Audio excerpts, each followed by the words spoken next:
Secret Lives of Mormon Wives. Oh, God. The Secret Lives of Mormon Wives Season 2 is out, and oh my gosh, I am obsessed as a Mormon, but not a wife. I absolutely love seeing myself represented so accurately in the media, and it's beautiful to see myself and my daily life accurately, perfectly represented. The Mormon community rocks! I literally feel like I was watching a day in the life of me. I'm following all the girls, keeping up with all the drama of who hates who, which, spoiler alert, everyone hates everyone. But today, I'm gonna give you an inside perspective from a Mormon living in Utah and tell you how this show stacks up to the experience of the average modern Latter-day Saint. I was super confused by the promo photos of them just like wet, standing in a lake, which I presume to be the Great Salt Lake, which I thought was a little on the nose. It wasn't until I saw the intro that I realized, wait, this is supposed to symbolize baptism, which, okay, baptism is very important to us. I thought it was fun. Then straight away, we get into the reaction of the church to this show. Now, the girls make it out to seem like they're making all these changes in the church. Mom talk has become a nationwide trend. But really the only change they made was one press release from the church, which didn't even mention the name of the show. Mom Talk, the name of their TikTok group, they say their mission is... As a group, we're trying to influence the world.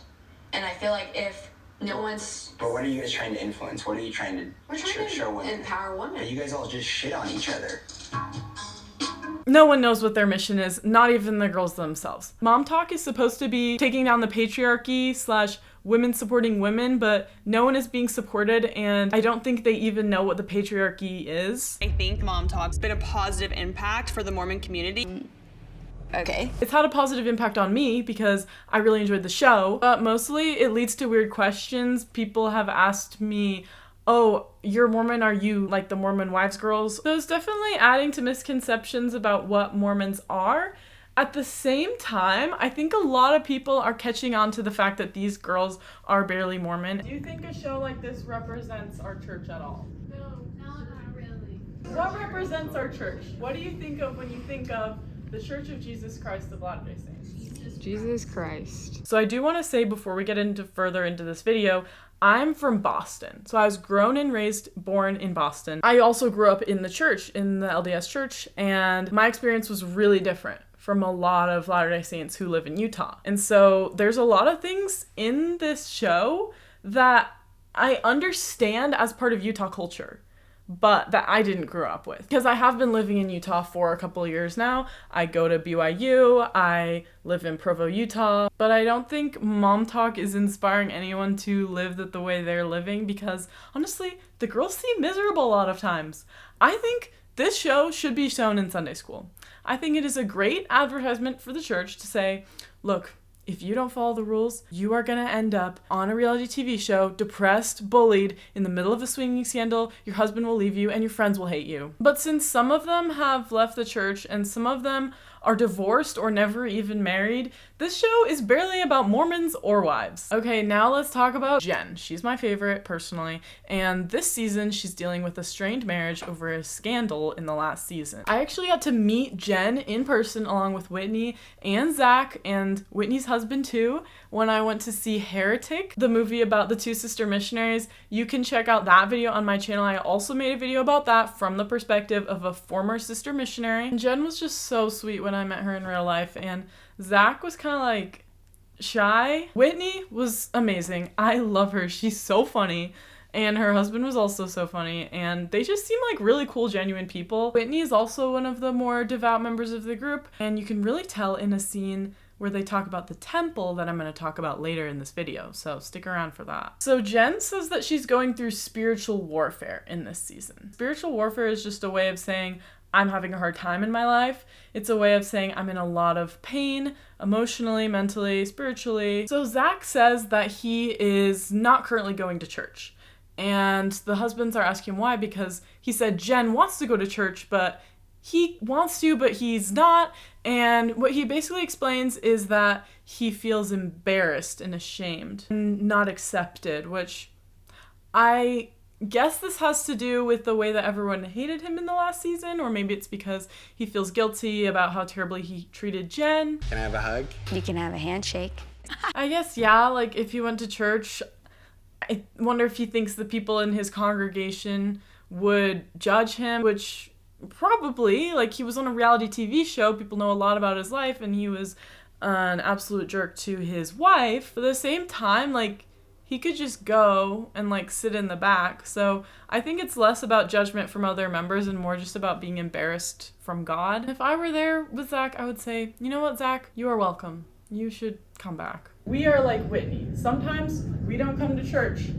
Sometimes we don't show up for God. Okay, now let's talk about ketamine therapy. Everyone is wondering about the ketamine therapy. What even is it? Is that a thing in our church? Is that a thing in Utah? Let me tell you, people in Utah are confused by this scene too. What the heck is ketamine therapy? Now, I used to work in a pharmacy as a technician, which does not qualify me in any way to talk about this. However, I did know that ketamine can be used for treatment-resistant depression, but I didn't know about the kind of ketamine therapy that they're doing, which is a psychedelic-assisted therapy model. So this is a legitimate thing, and it's very safe, but basically what they're doing is just getting high legally. But supposedly there are long-term effects, positive effects on your mood, your cognition, your motivation, your energy. They say that the church's stance on ketamine is unclear, is what they say. And they say, oh, it's not a commandment, which, okay, there is a commandment that we have. It's a very important commandment called the Word of Wisdom. The Word of Wisdom basically says, here's how you can be healthy. And I guess if you're healthy, you're more wise. So I think that's why it's called the Word of Wisdom. The Word of Wisdom basically just says,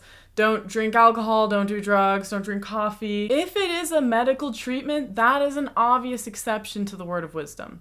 We may be a cult, but we do believe in modern medicine. Even so, there are definitely Latter-day Saints who would avoid ketamine and think that it is a violation of the Word of Wisdom. My opinion is that if a doctor's giving it to you, it's fine. Honestly, my biggest worry was, is this covered by insurance? Probably not, but hey, the show's probably paying for it. And Jenna's telling all these lies. She's kind of like white lying or deceiving people a little bit. And the takeaway, and she says this herself, is that she's kind of a people pleaser and she tells people what they want to hear. I would go so far as to say that is a Utah thing.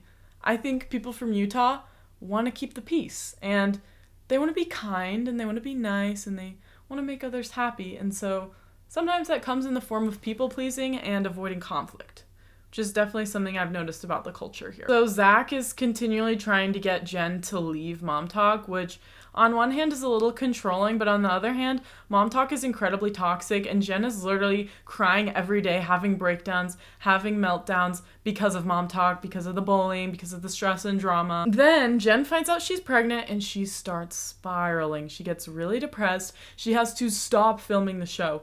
And I'm wondering, looking back and looking into the ketamine treatment, if the ketamine treatment contributed to the depression. Like, yes, she got bullied off the show, but there are cases where ketamine can worsen depression. So I wonder if that's what's happening to her. I think it very well could be. So the pregnancy is very controversial because some people are saying that Zach got her pregnant on purpose to stop her from divorcing him and basically control her and keep her with him. Guess what? According to one of the girls on the show, they weren't using protection. So yeah, that's a thing in Utah. Natural family planning. People are very into natural family planning. What natural family planning is, I think for some people it's like a matter of tracking and timing. For some people, I guess it's just let be and let God, whatever God blesses us with. But I'm very surprised that they weren't using any form of protection considering the state of their marriage. The only thing Mormons love more than natural family planning is baking. So Macy says she's the trad wife of the group, which I heard some people asking about that. She's using that satirically. Trad wife is kind of a joke, the way she's using it. I don't know if anyone uses trad wife in a serious way. Trad wife just stands for traditional wife, and yeah, a lot of people are trad wives in Utah, which is like to stay home, single income household. The mother takes care of the kids, has a lot of kids, bakes, cooks. So that's what the reference means. She's just kind of saying it as a joke. I don't know what about her makes her the most of a trad wife. Maybe she just really likes baking the most. Mikayla and Whitney are both making sourdough, which is very Mormon coded. We love our sourdough. My mom makes the best sourdough, and they stencil on it the letters CTR, which CTR is so iconic. When I was in primary, which is Sunday school for kids, I had a CTR ring. Everyone had the CTR ring, all the CTR merch. It stands for Choose the Right, and we have even a song for it. We love choosing the right. Mikayla also brings a pumpkin pie with a Jesus face on it, which a little sacrilegious. Macy makes this Hill Cumorah themed peanut butter bar thing, which I thought was hilarious. Hill Cumorah is the hill where Joseph Smith finds the gold plates. The gold plates are the Book of Mormon. So like putting Joseph Smith on a cake is fine. Putting Jesus on a pumpkin pie, not my favorite. Demi makes a Better Than What cake, which, yeah, I've heard that. I think I've heard that variation on the name. And then she puts anatomical items onto the cake. Look, my whole extended family watches this channel. So this one does not fit the theme at all. It is not Mormon whatsoever, but it somehow wins because I guess it just tasted the best. I love a good LDS baking competition. The last time I was at one, we made pies. And I was a judge. Your girl was the judge, and I loved all the pies. They were actually all amazing. We had a chocolate pie, pumpkin pie, apple pie, rhubarb pie, every pie, and all the pies were really good.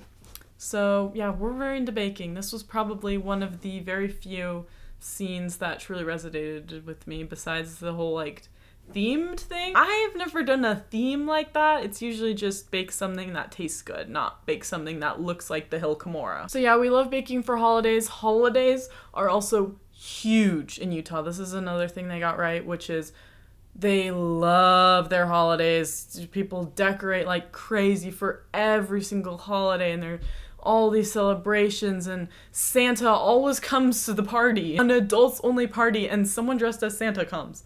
I have had that happen. I was at a Christmas party with like college kids and older, and someone dressed as Santa came. When I was younger in my ward, again, a ward is a congregation, in my ward at home in Boston, we would have someone dressed up as Santa every year, and the little kids would come and tell Santa what they wanted. And it was just so funny because it was always like one of the dads in the ward that everyone knew super well. It was just always like, yep, he's Santa this year. My dad was Santa one year. Everyone's dad was Santa one year. There wasn't a lot of people in the ward to be Santa. Oh, really quick about the Halloween stuff. They say when they go to the haunted house, they're like, it's a little demonic. This is really frowned upon in our church. I don't know. It's like a gray area. There is no problem with Halloween in our church. Zero problem. I have never once heard anyone not celebrate Halloween because they think it's demonic. In fact, we are big on Halloween. I don't know if this is just a LDS thing, but every year we do something called Trunk or Treat. Please tell me in the comments if you've ever heard of this. Everyone in the ward in the parking lot takes their cars, opens up the trunks, you decorate the trunk with fake spider webs, lights, whatever. You have a bowl of candy, sometimes you'll sit in the trunk with it, and the kids trick or treat from the trunks of the car. So hence the name, Trunk or Treat. Another thing that this show obviously represented well was the Utah accent. Utah accent really shines through. It is, as they say, the real deal. The real deal. It feels like the real deal. Her husband was the one that came and told me that he had feelings for me. I thought this girls' trip would be drama-free, and if there was drama, maybe it would be between the girls, but somehow the drama's now with the husband. After living in Utah for as long as I've lived in Utah, I am literally starting to develop the accent, and it is scaring me. Also, another subtlety of the Utah accent that you might have missed is the I do/I did. As an avid language learner and a former English as a second language teacher, I'm very into grammar, and I noticed this as a pattern across Utahns, people who speak with a Utah accent, is they do love to put extra do's and dids in their sentences. I did notice that the people from the show used extra dids. So this is called the emphatic past. Instead of saying she watched the show, you would say she did watch the show. Father did get a vasectomy today. Also, funny thing about the swearing, Latter-day Saints don't really swear, and if they do, it's occasional or it's with close Taylor, friends you're and pretty family. much the If only you girl do I've swear, seen. you're You a come little over more the next night? edgy, but not at the dinner table with your entire extended family and your friends. I don't think anyone does that. The way Taylor is cussing at her family, a lot of things about these girls are excessive, and it feels almost like they are overcompensating. A lot of what they do feels like they're intentionally rebelling from their religion and rebelling from Utah culture instead of just being chill and being normal. I don't think they fully have a conceptualization of how people outside Utah act, because most of them grew up in Utah. Jen apparently grew up in the Bay Area. But despite all of the foul language, none of them will say the word God or Jesus. That is one of the ways we interpret the commandment in the Bible to not take the Lord's name in vain. So we're very much trained from a young age not to say, oh my God. And they don't say that.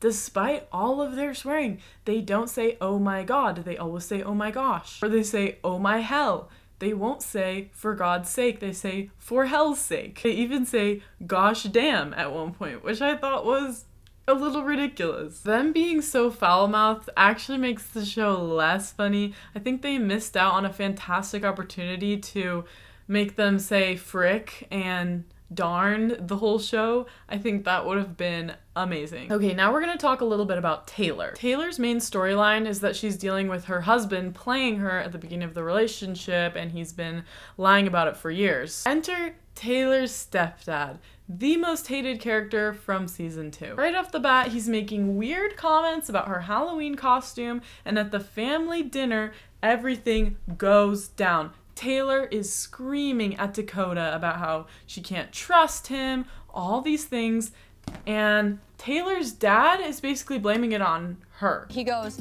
and Taylor, you're pretty much the only girl I'm seeing. You come over the next night?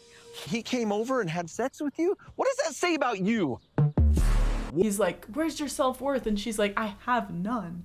And it's clearly because of the dad. What people are asking is like, is that representative of Utah? Well, no, but maybe some. I don't know if I know enough people in Utah. But again, that would be a Utah way of thinking, not a general church way of thinking. People where I grew up would never say anything remotely like this dad says. I wouldn't even relegate it as like a Mormon thing per se. I wonder if it's just like a conservative thing. I think a lot of the maybe traditional values of the LDS church, just traditional values in the United States, and like any state that's leans heavily towards conservatism will have like similar values. Yeah, just like these traditional values are not unique to our church is what I'm trying to say. There's also this big stigma about divorce. That's what's making things hard for Jen and Zach. That's why Taylor is trying so hard to make the relationship with Dakota work. Even though they were never married, the culture is very much like make it work, which is very true. Divorce is very much seen as a last resort here. People really try not to get divorced. The LDS divorce rate isn't that different from the national divorce rate. I will say there are some studies that specifically look at Latter-day Saints married in temples. And some estimates say that temple marriage divorce rates can be as low as like 15 to 20%. But those are estimates. I just found one study that said that. I do believe, there's my extra due. I do believe if you're getting married in the temple, you're a very active member. You're following very specific guidelines in order to be able to go into the temple. Speaking of temples, there is a scene where the girls are talking specifically about temples and temple ceilings. I thought was super interesting. It's probably one of the most like doctrinally deep parts of the season. Start off by reciting the young women's theme, which is basically this like mission statement for the young women, which is saying like, we are daughters of God, we believe in these values. And then that's when Jessi's like, isn't that so culty, like the theme? And like, okay, sure, like, we can be a cult, whatever, call us a cult, but, like, just saying a pledge, like, have you heard of the Pledge of Allegiance? Is America a cult? Honestly, yeah. At a football game, I'm saying a chant. Go whatever team it is. Is football a cult? Honestly, yeah, I think football might be a cult. So maybe they're right. Maybe chants are culty. But, like, I wouldn't call young women a cult. Like, there are a lot of ex-members in Utah who will still send their kids to young women's activities and like young men's activities, even though they're literally not in the church, because it's a valuable community building activity and cool opportunity to just get to know other kids. Okay, so speaking of cults, then Jessi's like, oh yeah, when I went to the temple, like that's so culty. I think I'll have to get more into that in another video. So if you want to see more like Mormon / LDS videos like this and more me talking about my experience as a Latter-day Saint, let me know in the comments and I can make more videos like this, and subscribe. Then Jessi comes out and Jessi's like, I don't believe any of it.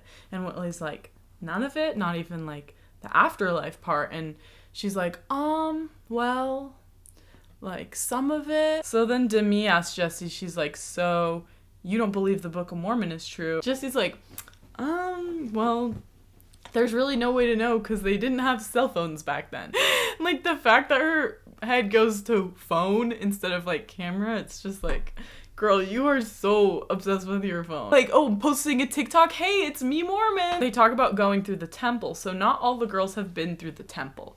I think it's Mikayla and Layla. You don't get garments until you go through the temple. So that's just something interesting to keep in mind. Most of these girls don't wear their garments, but Layla and Mikayla don't even have garments. Okay, now we're getting to the really juicy part. We're gonna talk about the nature of sealings. So sealings are very important to us. A sealing is just you're sealed to your family. But Jessi says in this scene that her bishop told her that if she doesn't get her sealing canceled, then her son is sealed to her ex-husband. Is true, because no matter whether or not she gets her sealing canceled, her son is still sealed to her ex-husband, because sealings between children and parents are unbreakable. That's like default. So you can choose the sealing to your spouse, but if you have a child, the child is like automatically sealed to you, assuming that you've been sealed to your partner. So she hasn't gotten it canceled, so she's still technically sealed to her ex-husband, so she's like, I'm gonna be sealed to my next husband. In some ways isn't technically true, because the sealing isn't just about being sealed to that person, but it's about living your promises with God. If she's not living her promises that she made to God, she's technically not sealed to him at all. And then Miranda says this really sad thing, which is she says, since my husband removed his records, my children aren't sealed to me anymore. Which is also not true. I actually was confused by this. I had to look this up in our literal handbook. Like I said before, no matter what, children are sealed to the parents. Even if her husband removes his records, her kids are still sealed to her. This is the last thing I wanted to talk about, which is gender roles in the church. I have a lot to say about this topic. We were raised to be these housewives for the men, serving their every desire.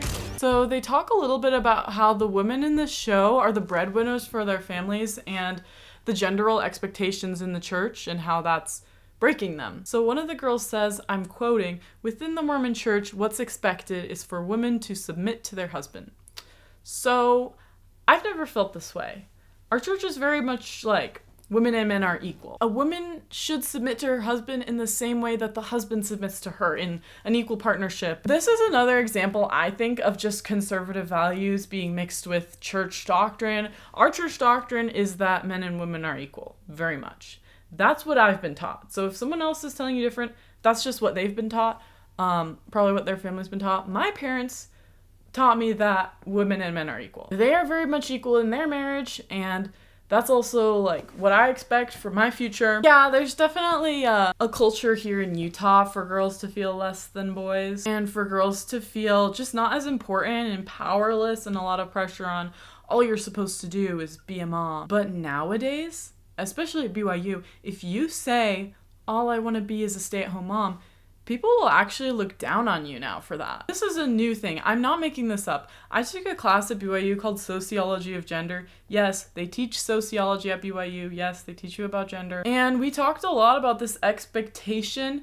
of LDS women to have career ambitions that are ambitious. One girl in my class expressed that she genuinely just wanted to be a stay-at-home mom, but she felt like there was stigma about that, and when she said that, she felt like she was being judged. I think a big reason for that, at least from my point of view, is that in this day and age, it's kind of a privilege to be a stay-at-home mom and have a single income household. Like, a lot of mothers can't afford to be a stay-at-home mom. Ultimately, I would say this show is a shadowy reflection of the worst parts of the Utah culture, wrapped into this beautiful package of glamorous business opportunities and photo shoots and beautiful hair that looks like hay. I think Mom Talk has had a positive impact on the Mormon Church. They've already started filming Secret Lives of Mormon Wives Season 3, and I cannot wait to see Mom Talk once again change the world, break the patriarchy, and destroy all of their friendships with one another.